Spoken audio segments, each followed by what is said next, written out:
ఎందుకు పదే పదే సాగతీస్తున్నారు సాయికృష్ణ కేసుని అనేదే అర్థం కాదు. ముందు మ్యాజిస్ట్రేట్ కోర్టు పర్మిషన్ ఇచ్చింది విచారించడానికి 8 రోజుల పాటు. ఇస్తే దాంట్లో మ్యాజిస్ట్రేట్ గారు రాజమండ్రిలో విచారించమన్నారు. మేము కృష్ణలంకలో విచారించాలనుకుంటున్నాం. దానికి పర్మిషన్ ఇవ్వమంది. సరే అని ఇచ్చింది హైకోర్టు.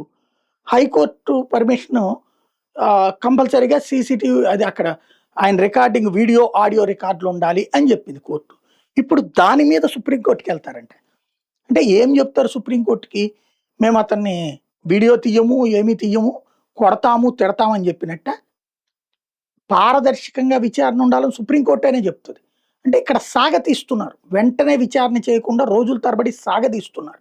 ఏదో ఒక లిటిగేషన్ బయటోళ్ళు పెట్టట్లా, నాగరాజు కుటుంబం పెట్టట్లా, పోలీసులే పెడుతున్నారు లిటిగేషన్స్. పోలీసులకు తెలియదా రూల్స్? కావాలనే చేస్తున్నారు. దీని వెనకాల ఏదో మర్మం కనబడుతుంది.